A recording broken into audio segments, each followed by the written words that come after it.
Hey everyone, welcome back to another video. This is Justin, huge host here in Phoenix, here in the Valley. I guess we're in Tempe right now. Oh no, we are in the heart of South Phoenix. This is a Phoenix? Yeah, This is in Phoenix? Technically Phoenix. I didn't know Not a that. good side of town. Oh, well, I thought it was in Tempe. But you have like 130, 140 cars. Yep. And everybody always asks me, how do you do private rentals? They just want to know all the information. And he's huge on private rentals, but he only does it with Uber and Lyft drivers. So I want to get that perspective of it. But tell us what you do with the private rental stuff. Yep. So there's really two big aspects, right, of the Turo universe and the private rental universe. One, you really don't want to compete with, like, I would say, like, our bread and butter of Turo, you know. So when we initially started this, we actually, I asked our powerhouse success person, and I was like, I understand the value of private rentals, but we want to do them, but we actually don't want to compete with Turo at all. And my understanding, it's against the terms of service with Turo. You can't do rideshare. They don't have the insurance coverage, or there's a million reasons why they can't do that. So that's what we shifted to, and it started out as like a subscription per se for a car. Basically, you're just paying a monthly rate, a monthly rental rate, and you can break it down weekly if you need to.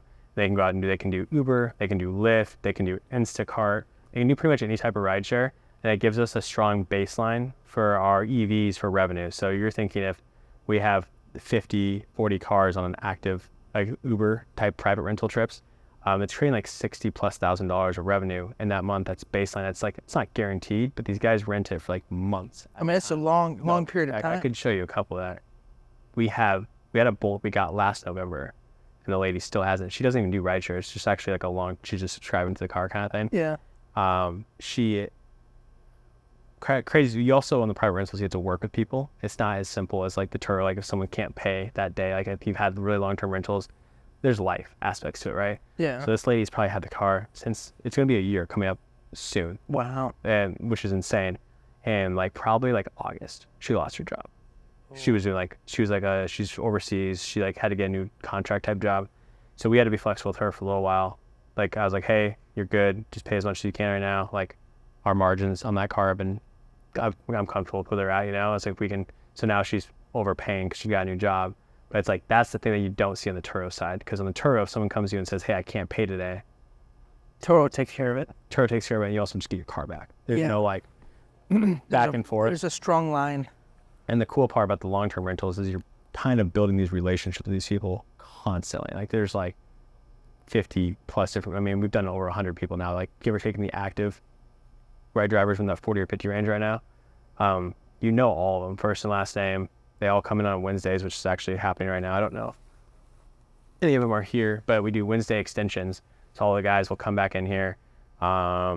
They extend once a week if they're weekly. If not, they do monthly on the first of each month. New contract? Not every week. So every month? Every month, yes. Good. So they don't go above 30 days.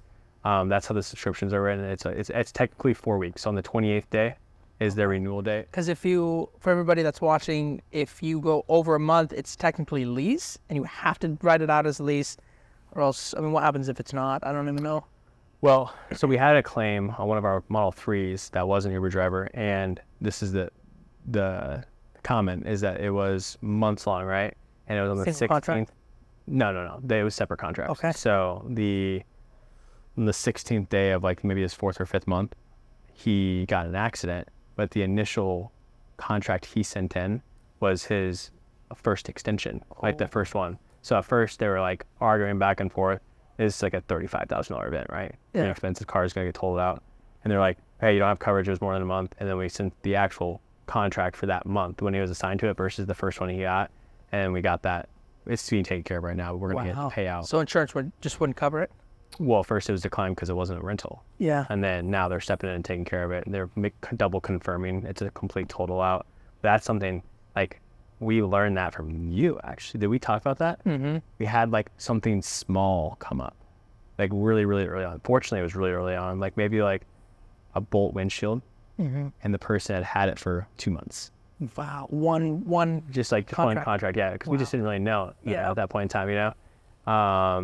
And they declined it. But fortunately, it was just a small windshield. I asked And you. did they tell you that, or did they just say So they no? declined it. They said it was longer than 30 days. Okay. They just declined it straight up. Uh-huh. And I went to tell you, you're like, yeah, of course. Did you know that?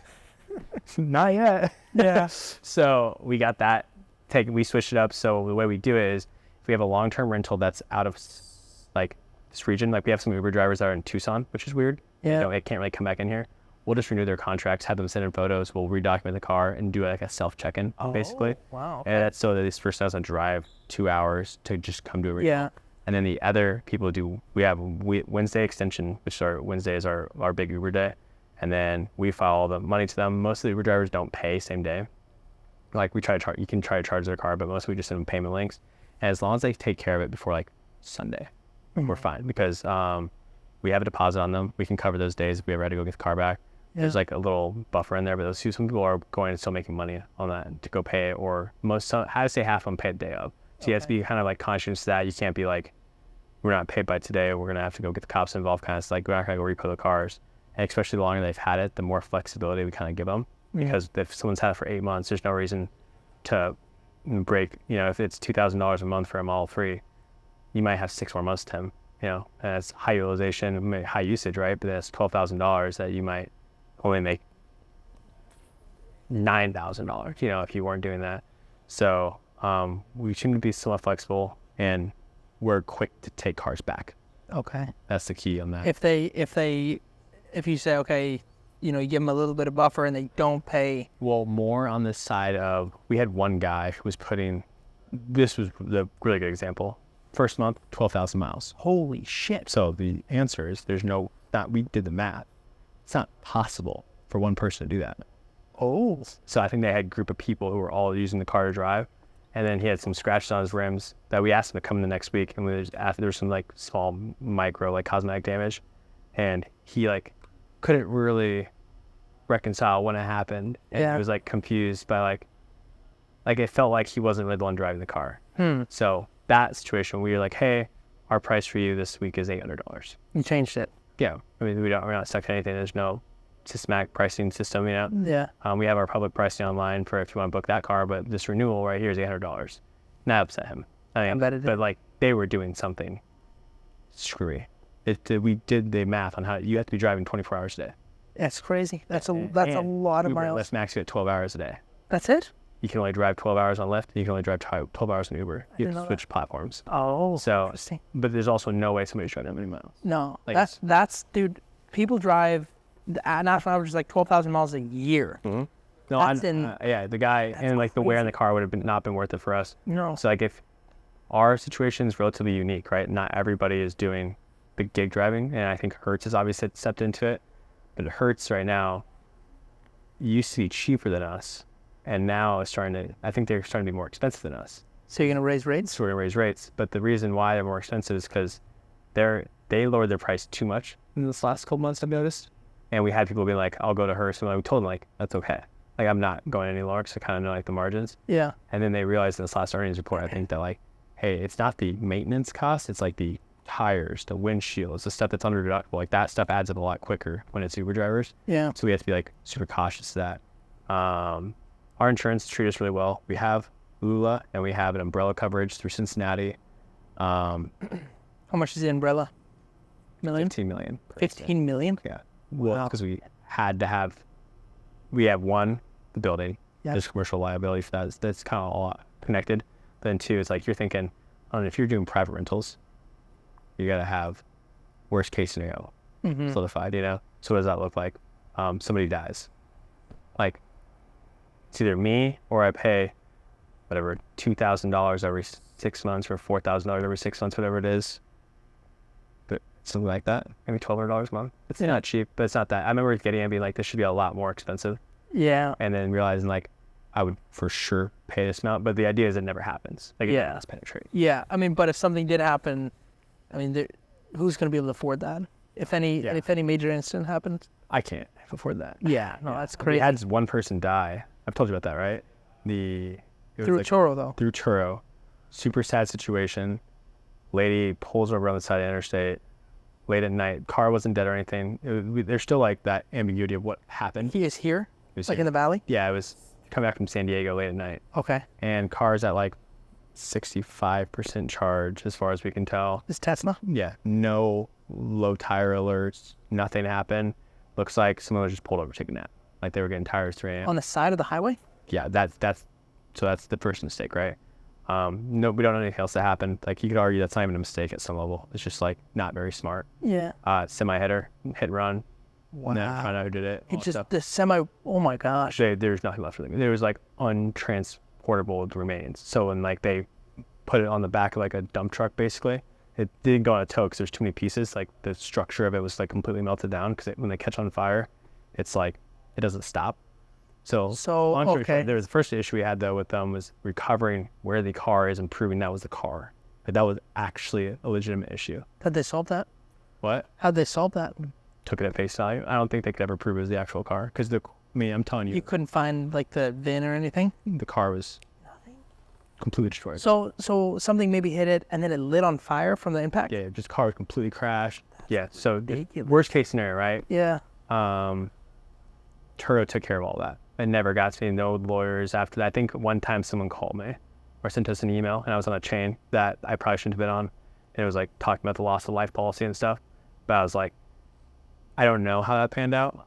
Yeah. And my guess, they never find the guy who's probably doing something illegal. A semi-driver was, which is why I didn't pull over. Probably drugs in his car. Whatever that was, that's like, if it happens on the private side, whoever that accident attorney is going full for you. They're going, and like the owner of the car actually was relatively new to this stuff. Like he just got in that car. It was a relatively new car. And So it's co-hosted. it was co-hosted car too. Wow. So I tried to keep him out of the full knowledge base. Yeah. Because what I was concerned is like what they were going to start going after potentially was the owner of the car. That's what I was like thinking might happen. And I knew Turo should be stepping over completely. And I tried to I kept him informed as much as I know. But like what I didn't want him to do was like somehow get himself caught up in the Legality of it. legality of it. Oh. And, like even if you're not in the wrong, you're talking hundreds of thousands of dollars in court fees, Oh, for sure. if not more. Like just to prove that you shouldn't be liable. Yeah. You know? But fortunately, Turo, that's the pro for Turo. If you're a Turo person, it's like so every time we've had something happen, it has not penetrated to us. Like Yeah. Turo is amazing. I mean, I've told people a million times, if there is a compliment you have for Turo, and it's counterintuitive because you look up the reviews and like Turo's insurance screwed me over, all this stuff. They did something wrong. They broke the terms of service somehow, right? Yeah. Every time we've had something, it's perfectly covered. Like you could argue a car's worth maybe a little bit more or whatever, but like where it matters is those like exterior coverages, and those are taken care of. And the private sides, you don't have that. Well, you have to build it yourself. You have to build it yourself. And ours isn't nearly as big. Turo's, I think, is a $50 million limit per incident. Ours is 15, which is like entry level kind of coverages for that. That doesn't include the fact that if you are going to go fight it through court, that doesn't cover your lawyers. So like there is an inherent risk there. Most of that's mitigated through insurance though. As long as your insurance set up, as long as you followed state laws on how a reservation or rental should be handled, you have not just a renter's insurance, you have Uber coverage when it's on an active trip. So best case scenario is on an active trip. So Then you have our excess policy, Okay. our GLUA, and then you have our umbrella. So there's like 3 layers of like damages. Like Hold on. So so you make sure that they have Uber insurance through Uber? yeah, they have like a active coverage when you're an active driver. Okay. So And that's that line covered. one. Yeah, well, line 1 is technically their personal. Oh, theirs, then Uber, then yours, then your Exactly. umbrella. Yeah. Wow. So like for the Uber drivers, we require, it's not even a question, you have to have auto insurance. It's for Full sure. coverage. Full coverage. Yeah, 100%. Glass coverage. Yeah. Most of them have glass. Sometimes they don't, and it's whatever if it's a bolt. So what do you do with somebody that just has liability? They're not driving Uber for us. Okay. Do you ever suggest them to, you need full coverage? If you go get full coverage, you come back, we can do it. Mm-hmm. Do you ever? Okay, here's a question for the people, because you're dealing with really long-term rentals. Yep. Do you have a regularly checking on their insurance? Because people could just cancel it. That's a great question. I wouldn't say it's regularly checked in on, but we do check on like renewals. We'll like sporadically just go through and double check their insurance. Yeah, because It's kind of a process though, is the issue. it is. We do It is. We do call-ins. I don't know how you guys do it. We do call-ins too. Yeah. But that would be my issue, because I've had a lot of people come to me, oh yeah, I got full coverage. They'll come in, show me, and you could see it, but they've canceled it. Well, the thing why we don't check as often is because people who work like it's long-term relationships, I have never found someone who have canceled it. That's why I'm not as like. But have you looked? But you haven't checked regularly. But we check, like each person's been checked before mid-trip. Okay. Like it's never been like we've had someone who's told us that their insurance is lapsed. Yeah. We've had, and that person actually kept the car just a little longer, and then they just gave the car back. I was like kind of in that gray area. Yeah. We had one person, one of the claims actually, he had it the whole time. He changed his address and never so his insurance was declining based on like semantics, Yeah. which is like a shitty situation to be in. So you kind of like, there's no way you're going to bear. I mean, like, that's a tough one. Yeah. Like when insurance is trying to decline it. So just because they have insurance doesn't mean it's going to get covered either. That's why you have your own excess policy. Yeah, you gotta be covered for sure. I was just talking to somebody the other day, and they were getting into private rentals, and they didn't have contracts, and all they do to verify insurance was like they could get a picture, and that was it. You're going to have And when I heard that, I got the feeling was just It's unreal. not just not having contracts. You need to have contracts that are enforceable by your state of law. Yeah. I don't want to go into the specifics what's required here in Arizona because I don't know if it's like a food for thought or a secret you want to hand out later. But you could have a rental contract that's fully active and covers you in the state of California. But if you use that same exact contract here in Arizona and someone steals your car, you have no legal. It's a civil matter. It's a civil matter. Yeah, civil matter. There's no legality of getting your car back. You can't even report it stolen, and it is a pain in the. And that's one thing. The stolen car code. Did I give you that? Yeah, we talked about that. Or maybe you already had. Oh no, you already had that too. But Yeah. there's so many little things you don't think about, because when we got our contract from our insurance company, and it's bare bone. Like there's not a ton of information, so you kind of have to go in and add your own, and you kind of learn the things and then you add it as you go. But there's a lot of things you have, like a stolen car notice. You have to have that, because if somebody steals your car and you don't have that in there, it's a civil matter. Yep. And you can't report it stolen. You can't get a conversion notice, which means you can't report it to the insurance, so you're never going to get paid out. So it's kind of a lost cause. Yeah, it's well, you can still get paid out through insurance. No, because you have to have a stolen police report. Really? If you go through the stolen, because we had that one stolen way early on.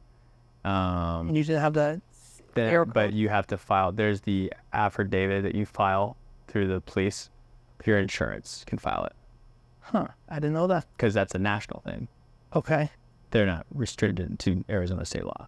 Okay. So the issue though is getting the police to enforce. You can be at that car, still can't get the car back. Yeah. Kind of thing. But there's an asterisk. The stolen. I mean, I'm sure the insurance tried to decline it, but they did not for us when we first got started. See, You get a humongous packet. It's like that. It's a big packet. You have to go through. You have to get any documented incident reports, any attempts to call the cops, any communications. You have to sign, because once you sign that document, they will put it in the national database, and that car next time it gets pulled over is at gunpoint. What, at gunpoint? Holy. That's why it's so hard. The state of Arizona was having issues. The cops told us actually, it was like what's those orange trucks for transportation? Like like you go on a moving company. Oh, like box truck? Yeah, but what's the biggest one? The one that's orange.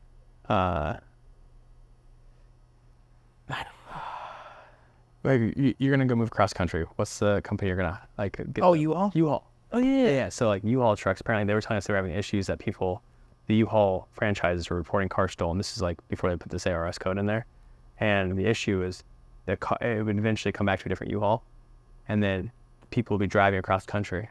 The new renter. And they'd never go back and unfile it, and family would get pulled over, and the cops draw their guns, because the code for that, if you get pulled, that's a hot car, so you pull over, it's guns blazing. Holy crap. So like you can think a million things could happen. Someone could die, so all that stuff. So that's the reason why it's so strict, right? Wow. Specifically in the state of Arizona code.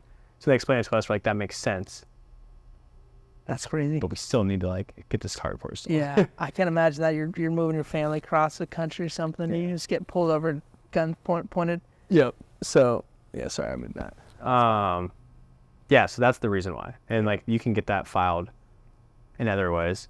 It's just this Phoenix police will not help you. Yeah, well, we ran into that issue. We had a car essentially stolen, and they wouldn't help us do anything. We didn't have a bouncy on it. How you got that car back? What? The funniest part was how you got that car back. Yeah, that was a pretty good one, huh? And honest, have you told them how you did it? I don't, maybe. I don't think so. Well, so we had a car stolen, and the lady just wouldn't respond. She wasn't paying, wasn't responding. I mean, it was gone. Like, it was gone. We went to her address that we had on file. She wasn't there because she got evicted. She owed him money. we went to like 3 apartment complexes, and then so we didn't have an address for her. So I created a fake number because I heard about this from somebody that like finds cars, and they said, yeah, we'll just text the person as if we're USPS and ask if they need to change their address or something. I'm like, that's pretty smart. Created a fake number, and I did that. I said, is this still your current address? We're trying to send you a package. She said no. And I said, what's your current address? I mean, it sounded like USPS, and the number was like very minimal. Yep. So it looked like that's what you'd expect. And then, yeah, she sent me her current address. We went there and we got it. But that's kind of sketchy. Like, that's probably one of the biggest, I mean, there's a lot of concerns with private. What else do you think are big worries when going private? Systems, obviously. With CarSync, we had the joint API, so we could like track all our trips. Yeah, and you could block off. Yeah, trips. What we do now is, we do 2 things. We'll either raise the price of the car significantly and not block it off, like it's a high Turo? car. Yeah. Okay. The reason why is because if it gets booked at that price, we'll figure out a way to like stack the bookings appropriately. And it happens, like when it shouldn't happen. Like 2 weeks You out. never block them out? We do. So we keep like 1 of each type of car open. Okay. Because like what will happen is, I don't know if people are filtering wrong when they book on Turo, but sometimes they must go high to low, right? For no reason, because they like want to be big ballers. We'll get Model Y pricing. Like we raise like $169 a day-ish. The car's on an Uber trip, and it gets booked for almost $200 a day, right? Like 2 weeks in advance. Like it's not even last minute booking. Yeah. We'll make that work. Yeah. We're gonna figure it out. So we'll figure out, future bookings. Sometimes it's last minute. We have to make it work. But like that's like the thing. We kind of keep the cars somewhat available, knowing. But once all of our cars are actually gone, we'll close off. Like we'll go to the custom settings on the host side and block off all future bookings for that day. Oh. So that because we do have like a couple cars that linger in there, maybe they're snooze or they unsnooze or whatever, but they're marked up really high in price. Yeah. We just don't want those to get booked. When people are renting on Turo, they're missing out a lot when you look at private. Obviously, Turo has a really nice backbone and stuff, which I would say, but they're missing out on loss of income and diminished value. Well, depends. Unless you do the 60/40. Well, no, I'm saying most of our Turo claims, we still go through the renter's insurance. On your own? Yeah. Oh. We go right after them. We have all their insurance cards. And, They get an you asked for that up front? No, it's optional. We say documents to upload for it that are related to because you can't require them to upload insurance. Yeah. And you tell Turo that you're working on it? we just try to get done within 20 days if we know it's already going through and it gets approved early on, right? Yeah. Like yes or no, we're going to provide coverage, and then the actual damages might take a little while, right? So you do that for what? The diminished value and loss of rental? Or for everything. By property damage, we can go after everything. Same concept. It's just the only times that work is one, the person, so the situation is you're not going to do that. Person doesn't have auto insurance. Just going right through Turo. Like we'll eat the deductible. It is what it is. You're going to lose some money there. But if they have good car, I don't know if either of those are 1808. The one I told you about, the new front bumper, that one we went through her auto insurance, and we got this first trip. Did she have a deductible? Yeah, but she paid through it. She paid for it? Yeah, I don't know. When people, we hear that every once in a while. It's very inconsistent, where the place is asking us to pay their deductible. Yeah, I don't know. We fight back on that. Of course. Like we will be like we've had to collect it once. Wow. Every other time we've gotten that response, I say that is not our responsibility. We can go after your renter and collections if you want, and you can explain to them why you didn't cover that and collect on the back end. Yeah. You know, because the collections fees will be a lot higher, and you're going to be a really pissed off person. I'm sure there's some legality that doesn't protect you from that. You know? Yeah. We pretty much just go straight to, well, if you don't cover this, we're going to take a much heated legal action on what's not covered. Hey, if that's not the case, like we do have a collection system for so it's not paid out, but maybe 1 or 2 things been paid through collections. Wow. Because they take a huge cut. Yeah. But like, it feels at some point, it's like, I'm glad they finally collected the money. Yeah. It's just, I think it's like Southwest Recovery Services. Hmm. Something crazy, but they'll go out and you send them the bill, give them the information, they'll go after the person. That's pretty huge. So how did you get into the Uber Lyft private rentals? It's a great question. How did we get into it? We honestly probably got into it by someone renting. Well, first we like game plan the whole process, but like we had people on Turo that were renting, and we used to tell them to not, like, we couldn't renew them because we noticed they're doing Uber and Lyft type driving. Because Turo doesn't allow that. Turo doesn't allow it. And I was like, how can we possibly get, like, not have that be a negative, right? Like, that's a pain point. Like, we'd rather have these people be in the cars for a long time. Once they've told us, hey, why isn't Lyft letting me re-add this car? You know, like, now we risk Turo not covering a claim because we know what's going on. Yeah. So, like, most of our people don't come from Turo by any means, but, like, what does it look like to be able to actually work with those people? And that's kind of how it came through. So it started with the idea of seeing people Kind of being pushed away from the marketplace. Yeah, from Turo. Interesting. And we were going to do hire car, Okay. but they went, like, bankrupt, like, right as we started moving. Hire car went bankrupt? Yeah, you can't, like, post some of their stuff anymore. It got sold through liquidation. They might be active still again, but they're having, like, big financial problems. Wow. So that was like, and the payouts on claims apparently were like not happening. So I was like, I don't want to go list on another platform and have them take cuts when we already know it's gonna be a tight margin, tight bookings, you know. So we just kind of, like, it sounds crazy, we just started figuring it out. Couldn't even tell you, like, the first day we tried to figure out, like, one is like get a booking platform, you know. Two is how do people find us, build a website for it. And it's like restarting from scratch. Yeah, seriously, it was. And there's so many more things you have to worry about. Yeah, so like, at least build out the beginning. And I didn't even feel like it was working that well. Like, so we started at the beginning of this year, right? And at first we're like, naturally, how do you find customers? Google, word of mouth, all that stuff. It didn't feel like we had that much traction on it whatsoever. Even in, like, March of last year, I told you that we did, like, decent. Yeah. And, like, July comes around, and this is, like, 6 months into launching a product.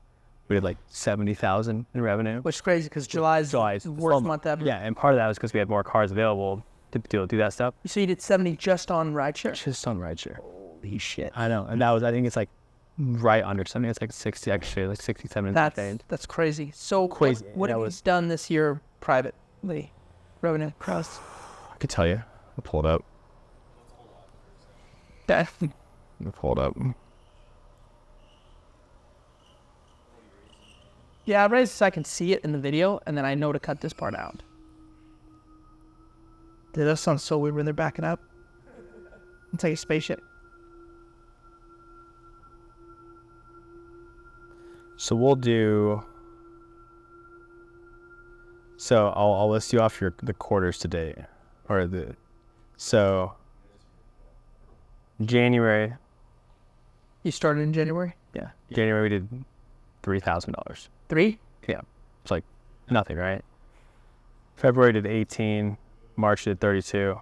The decrease went down to 26 in April. And then we saw like the referrals kind of coming through. Went to 42 in May, 66 in June, 52 back in July. I'm not sure why the influx is down. 66 in August. What's the total? Does it tell you? Yeah. Year to date, 427 on. Wow. Yeah. So that's crazy. That's first year launch on that. Like I said, it was zero. So like how much have you spent on marketing? Looks like that. Honestly, not much. You built that? This is Stripes. Just like. Oh, you use Stripe for the back end? Yeah. Oh, yeah. Yeah, so this is just like us all collecting payments for that. Wow. Just for the subscription. They mark it as a. What have you paid in processing fees? 2.9%. Because they have a subscription 10,000? product built into Stripe. Oh, okay. Yeah. So it was pretty easy on the back end, like do the tech stack. Yeah. But like the crazy part to me was like the 6 months, 0 to 66,000, and that's huge. That's a big jump. And then like that part of the reason why it's kind of plateaued a little bit is like one, supply of cars we have allocated for Uber. 2 is like the rotating of. There's some people who are relatively short-term Uber drivers, and those, I think they're more bouncing back and forth in summer season. And I think, like, I don't know if June was an anomaly by any means, but that was a really good month. Strong month? Yeah, it's a strong month. But we made, it was just as much. Which is funny because that's everybody's, that and July are just awful for most people here. We talked about in the past that was the month we were signing on to this building. Mm-hmm. And we had, like, all these huge expenses. And I was like, thank God. Let's start doing the Uber stuff because the June would have been a lot more stressful. Yeah. It's mostly the Chevy Bolts, and those are low cost cars. So yeah, that was a big change. That was a huge. That I think it's like it's not the perfect answer either.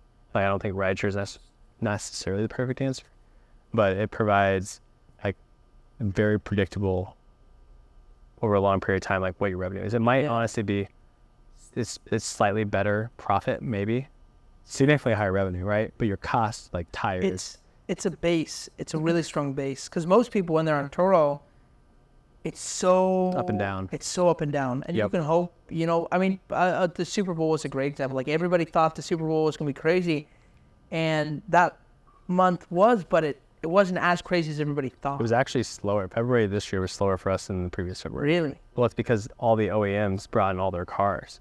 Like our February the year beforehand per car was significantly better. Wow. And that was 2021, right? February or 2022 February. Mm-hmm.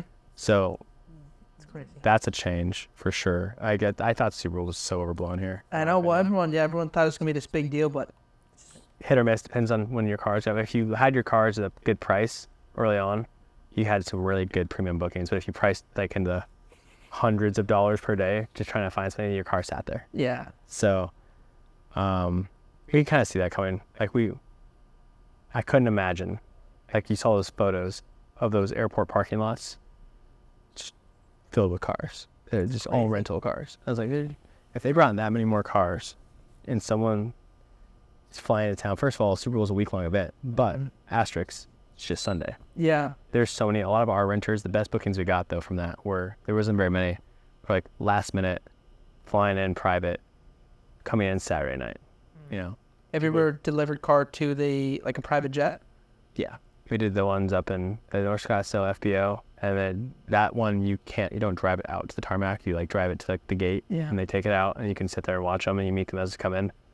And then the JSX people, but you just park it outside in front. You don't even park at the gate. We've done 2 private jet, like brought it to the plane. Okay. Both minivans. Like big families. Yeah. Yeah, ours are. Just trying to think what cars you took up there. The hybrid Jeep that you saw. Yeah, that's a cool Jeep car. Grand Cherokee. Bigger cars, generally. I-8 was one of them. Someone was trying to like kind of ball out a little bit. A lot of Teslas. JSX Jackson Aviation area, the FBO right next to us. It's a lot of Teslas. I think what happens is there's like a company there called Jet Rentals. Does that sound right? I think they had issues fulfilling all their rental trips. Because like we'll get people who call and be like, hey, we were supposed to have a booking here at Jackson Aviation, and they like their car's just not there, or something happened.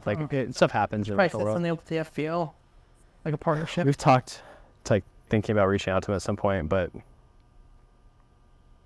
yeah, we just need to. There's just so many things. But yeah, that's the one thing we could prioritize probably. Yeah, I think private rentals, since you're doing a lot, you need to do a lot more. I mean, relationships I think they're really important. I mean, if you're not doing Uber and Lyft, like setting up people that will continuously send you business. Well, on the private side for us though, it's less like the private cars they don't really get delivered to FBOs. That's like the Turo cars. Yeah. Private side is just like rideshare.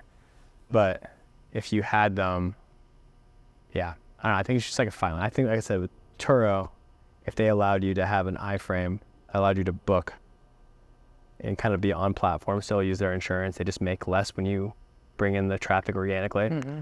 Like, that's a system that creates longevity for Turo. Yeah. And it creates a solution for people creating their own marketing schemes, So if you have these companies, like it creates Turo's web 100x, but 20x. I mean, it's serious. Like, if you think about, there's 100,000, 200,000 hosts on Turo. Thinking like the top 1%. Thinking like maybe 1,000 people that are going to really do it well.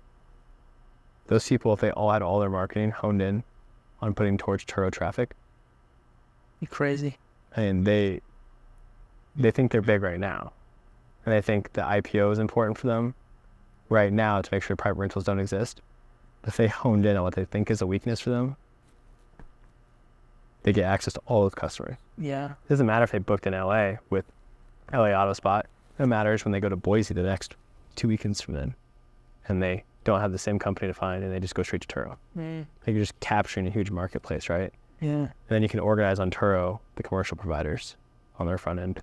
I don't know. That's a little different, because that situation, I would feel really good about doing like we would be pushing a lot more marketing money towards people finding us privately. Yeah. And not like we'd still do the Uber drivers, but that's an Uber driver right there if you guys can see him. His name's Clarence. He has a Model Y.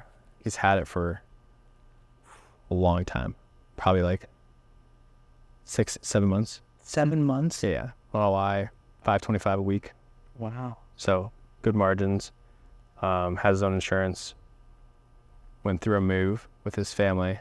I remember this part because we let him have a little buffer on time period pay because he had to like pay deposit or whatever. Yeah. So it's like working through that kind of stuff makes it work long term, because like there's a million different things can happen. Like they're driving Uber, so like it could be slow, whatever. He's a good guy. Was smoking cigs. The first time we did the renewal, I was like, "Hey man, can't smoke cigs in the car, or like we gotta take this back today." And he's like, "Hey man, that's fine." I didn't like. He's like, "I just didn't think about it." Like he just, it wasn't like, You helped him quit? what? You helped him quit? I don't know if he quit, but he it wasn't like malicious. Okay. Like, you know, when people smoke in your cars in Turo, you think it's malicious every time. Yeah. It wasn't. He's like a really nice guy. He's just like, "Shit, man, my bad."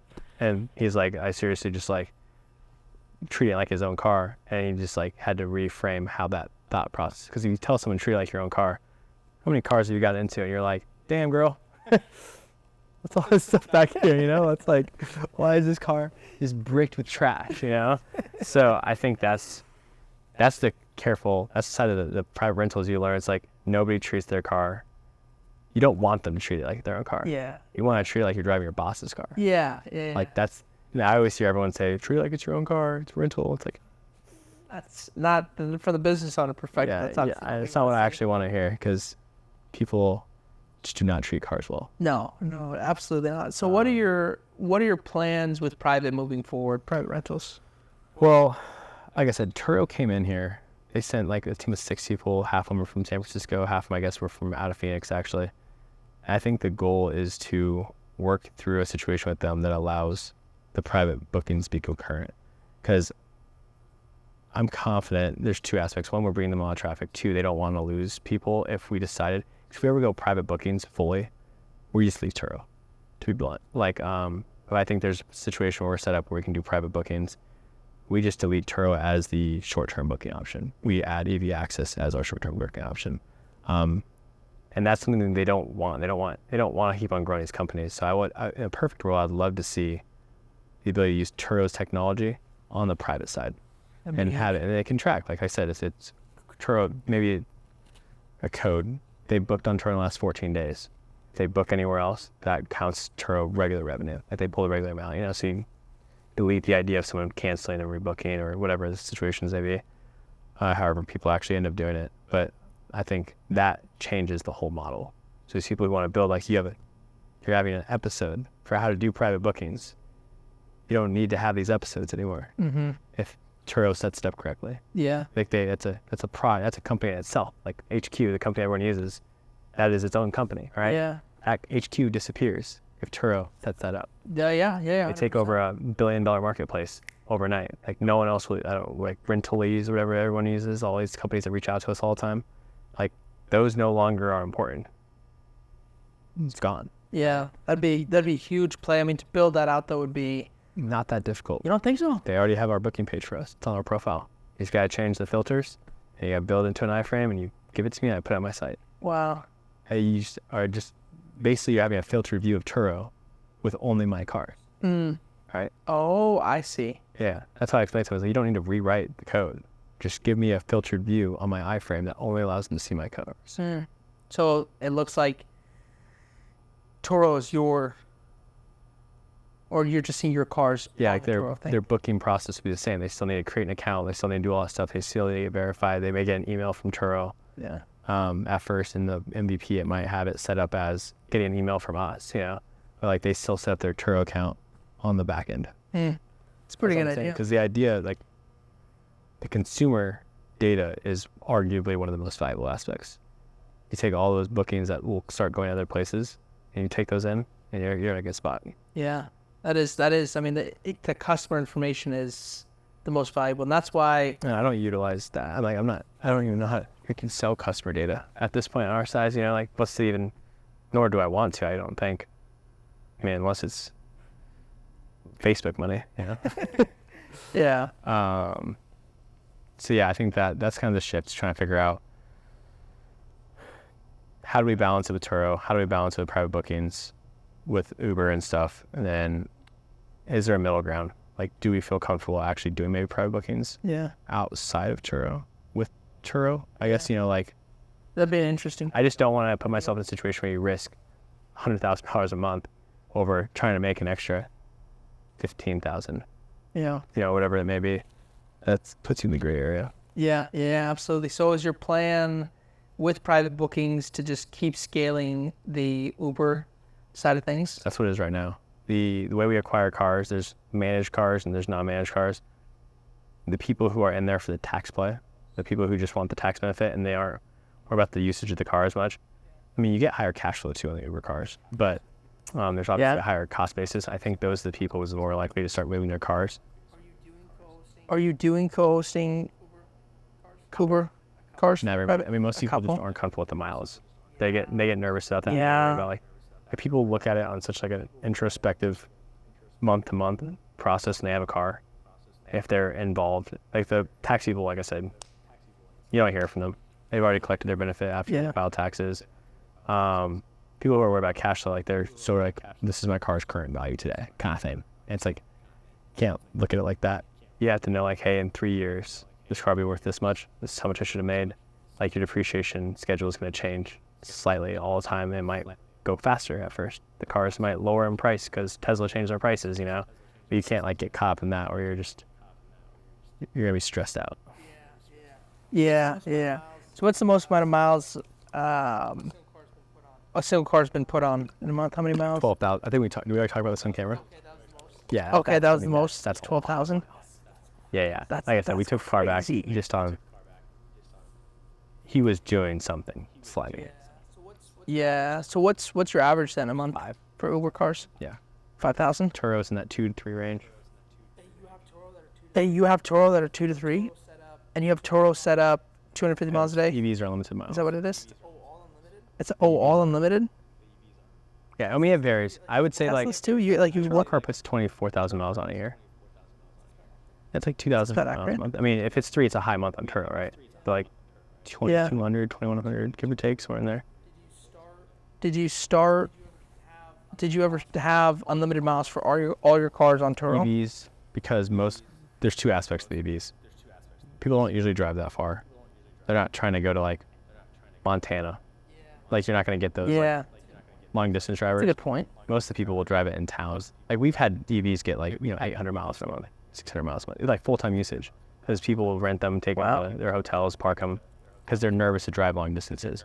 But the people who are like Tesla owners are the most likely people to go take the Tesla like LA, because they like feel comfortable with driving farther distances or whatever. It just depends. The Bolts, the shittier the charging network, the better the miles is for us. Because like nobody's taking a Bolt anywhere outside of Phoenix. I had some guy, tried 2 different guys. Have now tried to take them. They can make it there, right? Pretty much anywhere. But for whatever reason, this drive to Vegas, the people think they don't have to stop. But they try to run it. Skip a charger basically. Wow. And if you do it at Tesla, you can skip the first charger because there's another charger like 3/4 the way there, and you can make it to that one.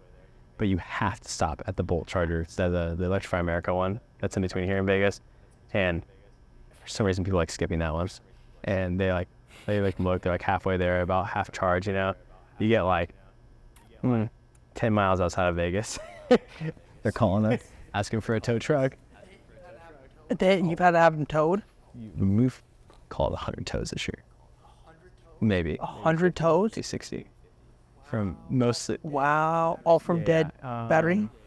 Bolts are more common because shorter range. They're shorter chargers. Teslas is pretty rare. Relatively rare. I mean, when you're thinking we've done thousands of trips this year. Maybe 3,000 trips this year, right? So 30 is 1%, right? Is that right? Right. Like 1 in 100 people, give or take, maybe 1 in 200. Some people. They'll need a tow. Or that one other. Yeah, I say any tow, so like flat tires also. But the juice one's like the highest one. It's the highest one in the. Wow. I guess that's really the only thing you have to worry about is car dying and the tires. Everything else is kind of. Yeah. You just have to get it kind of quick because the 12 volt will start draining. Hey, you don't want the 12 volt to die. What happens then? Pretty much locked out of the car. Like you have to get like a full car reset. You have to replace the 12 volt and all that stuff. So if the car battery does die, it's not that big of a deal as long as the 12 volt doesn't fully die on you. How long does it take the 12 volt to die? But what you don't want is like, we had a guy. Speaking of Vegas, it's always Vegas. A guy take a bolt. Those last minute bookings actually in October, $169 a day for a Chevy Bolt. I could find either thing for it. Wow. The guy obviously never planned on bringing the car back. Like went to some casino in Vegas, flew out of Vegas. So like the guy just left it at, Did he tell you? yeah, Turo booking. Dropped it off at casino at 3%, right? So guy's not answering the phone call. We realized the car, it's like a 6 o'clock at night drop off. It's supposed to be. We realized probably like at 7 or 8 o'clock, this guy's not even trying to come back, whatever. You never even got in Next day contact he with him? texts us or maybe calls me and he's like, hey EVs, was about to miss my flight, so I just took an Uber. And I know he didn't take an Uber back to Phoenix. So that means he never even planned on bringing the car back, right? He knew he was going to leave the car in Vegas regardless. But Turo, they charge you a lot. Like when you do something silly like that, like the renter. Because that guy's bill stacked up. Oh, yeah. Did it? you see it? They charge you for all the towing stuff. If you have to get, I can't imagine the Yeah, toad it's from cheap. Vegas Yeah, to here is cheap. it was $160 a day. We had the extra usage the next day. We had the improper return, low EV charge at $50 extra. Smoking, because he smoked it, of course. And I think we got a claim for Of course. extras. Like you're talking, it was $1,000 weekend trip in a $25,000 car. Yeah, I could pull it up. It was such a messed up trip. So, but yeah, but That's crazy. on But Turo. they Turo paid for Private. the tow, right? Or he paid for Private the tow. though, we have to deal with that shit. That's my concern is like going out and studying the Uber drivers. It's predictable. Things happen, or whatever, but Yeah. you're not having to do malicious like that. If you get a private booking like that, and I had to go pick up the car. That's all in my pocket. All the Yeah. deposit. And because if you try to charge him for that, Not gonna it's go probably through. not going to go Yeah. through. So that's the balance. That's what I'm saying. If you could have something in place where we could have access to the Turo platform, basically just be their marketing arm. You have 1,000 different Yeah. I mean, that's a solution that has longevity outside of this Yeah. weird world of vehicle sharing platform. Yeah. It's very spread out. It's like very. niche. Like if I had to say that it's like binary, yes or no, if I saw the Turo platform today and I said, would it exist in 10 years? I'm not sure. Like we're in this current state right now. I don't think it's the biggest player in 10 years. I think you invest in IPO, you lose money right now. Like truly, I don't think it will be the biggest player in 10 years. If you make it a place where Turo is not just a platform, but is also a true technology company that provides for the mobility system as a whole, that's a completely different statement, right?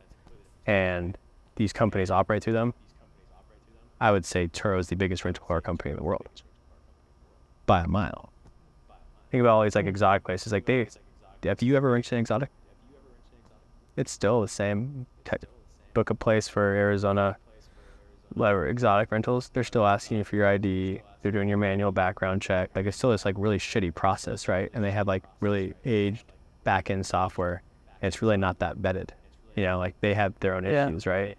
And some people have some nicer software, but like Turo's system, if you had it as your own to use your private rentals, like you'd be doing a lot better. I think it's easier, right? It's easier to vet, it's easier all that stuff. So like that would be the difference. Like that's because like we talk about like what's next, you know?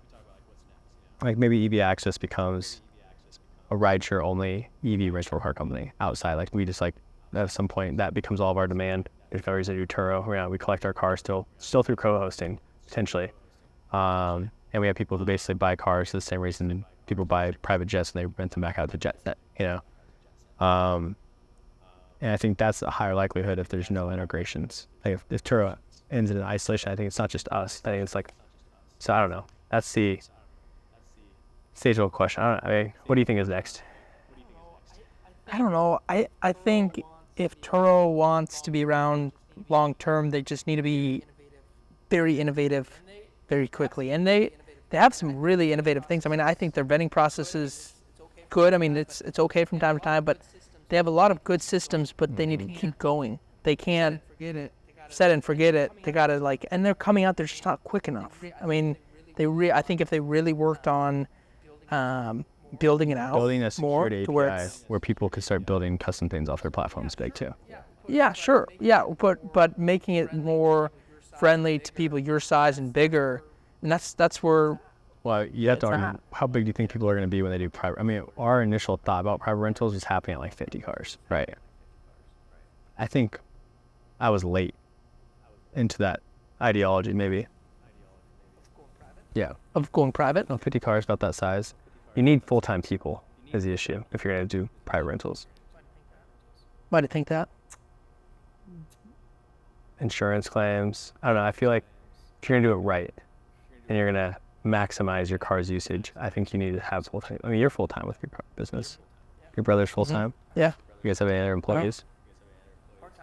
How many? Part-time. Yeah. Yeah. 23. 50 cars. You need full-time guys. Like, you need systems in place. Yeah. We have like Yeah. 3 full-time guys here right now. 1 for every 50-ish car. So it's like turnover. Hmm. I think in each car can catalog does like an hour per car per week. It's like simple. I mean, you could probably make it tighter. You could probably make a 60 car. Could a bit better, but I think that's a good baseline to have. Because I haven't thought about it like that. that's like the number you want. I mean, for us, you guys have a lot more like extra like cars come back. So you might feel a lot of maintenance. The Teslas, like I said, they're maintenance. It's pretty at ease, you know. Like we check tires. You were laughing about how often we check tires. Well, I think we check tires every time the cars come back. And it's just to make sure that we're on top of the tire rotation. And are you taking photos for check and check No, out of the tire we tread? No, we don't do that. Okay. So you just know at a certain point It's more for they have to internal- be. that by default will make our tires always safe. But we're always, because people who are doing that are, well, one, they might have like a Hellcat and someone burning rubber, you know, kind of thing. But for us, it's just making sure that these tires will last us 40,000 miles. That's just what we really want, you know. That's only going to happen if you maintain the tires, or if there's an alignment issue. We could, you can also check our tire tread. If one tire is off by a lot, we know we get alignment, because we don't pick up driving at slow speeds. It's hard to pick up on alignment issues unless the renter tells us, you know. And I feel like when there's an issue, they don't want to tell you because they don't want to be blamed for it. Yeah. They don't want to think them to think it's their fault. Either someone who's not worried about that and they just want to tell you because they want to complain, or vice versa. You have to figure out yourself some way, and then tires is an easy check. Yes. Yeah. Do you have some process of checking things? That one is? What percent is it at? Out of how many? Oh, it's fine. That's fine. How Yeah, far let me know when should it we does. just film closing right now, just in case. Yeah, we could. Yeah, let's close it out. So what would you say is kind of the best advice for people that are thinking about getting into private? I mean, what do they need? I mean, our tech stack is standard fleet. That's the Tesla side. HQ. Stripe. Website, so like Webflow. I'm trying to think what else we use. Vehicle tracking at any level, bouncy. We use standard fleet mostly. Yeah. Vendor partners for maintenance. I actually like that. So our tires, which is big for us, which sounds like the only thing, we use Vehicle Genius. You know who they are? Okay. So No, you told me about them though. The way our setup right now is they get a big discount, like a kickback basically for all these companies. So like call an arbitrary 20% off discount tire, right? 6% is their kickback, right? But they get 20% off. We were only getting 10%. So we still just get 10% off, and they take care and schedule all of our tire appointments, all that stuff, but they keep all 10%. So they charge us the regular like 4% more. So they're making money on the margins, right? But they schedule all of our tire changes. They can kind of predict, it's like synced with our like car data. They can tell us if cars need rotations. They can schedule that for us in advance. The hybrids we do have, we can do oil changes through them. They can bill if they need tire replacements to our co-host, to like our vehicle partners. Wow. Yeah. So we don't have to worry about the billing. They'll just pay directly and they just go collect from them. Those guys have been big for us. Yeah, just having like that like technology stack in place is most important. Like the marketing stuff, I would argue is like secondary. It sounds like, I mean, you obviously need the demand, but like Yeah. what you don't want is not having no systems in place and not having the right rental contracts and having something bad happen. And be like, oh, I was really good at finding people, but I just lost a $50,000 car and got no insurance claim. Yeah. Yeah, you need your set systems and things in place. So I think that's the biggest thing. And I think a lot of that goes with, and I don't say this like I think you're helping people set up their private rentals. I would like about to it. talk to them about it. I think people should reach out, like not necessarily me, but like in general, anyone you think is doing private rentals or someone who has a company in town, that's the best way. I mean, those people are most likely willing to help us. Learn from somebody that has someone. it I don't know built what out. that necessarily looks like. I don't know if Brandon is doing. He doesn't do private rentals then. I'd say that's the best because there's like, I would say the transition to private is the riskiest aspect by far. I mean, that's why most people don't do it. There's a lot of unknown factors. You don't know how to. I mean, there's just so many factors to it that you have to learn yourself, or I guess have somebody show you how to do it. Yes, paying someone at some level to avoid that huge mistake is worth it. And that's how you also can show your commitment to going private. But then I would argue if you're going to go private, can you do that without having Turo? I think you risk getting kicked off if you are like holistically normal private. So you just gotta like be conscientious to that. And it's like, how quickly can you change that revenue number? Pivot. Yeah, pivot. And like, if you're gonna do it, you can't be like, I want 50% of my revenue coming from Turo. Like, you gotta have a plan that goes 0 to 80 in like 6 months, Fast. 5 months. They're not gonna kick you off right away, but you wanna have that attitude as if they're going to. Yeah, exactly. Because I think some people who do privates I do know in like Phoenix, it's like, I think it's a casual like step in, but like what's the risk reward's minor. You want to go that whole transition. So that's my initial thought. Yeah, absolutely. If people want to do co-hosting because you're big in that, what's the best way they can I would reach you? say our Instagram, I believe it's EV Access, the EV Access. My email is justin@evaccess.io. I think most people have reached out to me via email or Instagram, and we'll just send you a Calendly link. It's just a scheduling tool. People can schedule their time. It's like a half hour. It's basically just introduction, kind of figure out if it's a good fit. And like I said, most of the people who have good fits for us are like high income earners that are trying to figure out the strategies to get access to an asset like a car that can help them with their tax situation. So like, I'm not a tax expert by any way, like any means, nor do I want to give tax advice. But historically, like most of the cars we work with are in that tax group. Those people are like very happy because they just get immediate returns when tax season comes around. Yeah. So Yeah. I bet. I mean, it's such a big write-off like for them. Figuring out like, for us, it's like, what's the best way to, because you can't advertise that kind of stuff, right? So it's like our core goal is still to rent cars, right? That's our major goal. If there is a tax benefit, an ulterior benefit outside of our main focus for the investors, the vehicle acquirers, so be it, right? But our main goal is still, get access to cars, rent car, make money. People provide the cars. If there's the certain cars that make the most sense tax-wise, let's make it happen. That car's been going through a day. That hybrid Jeep, new windshield, and flat tire. No, First trip? a handful of trips in. Tire, covered our Turo benefit. Like most of it. Good. I think it was like $250 tire, so we covered $50. Windshield, renter paid for it in cash. Couldn't believe it. That's great. You're telling me we got new. That's huge. I've never heard of that before. And a new tire, and I paid $50. Like, that is it. That's huge. That's great. Well, thanks everybody for watching, and I'll see you guys in the next video.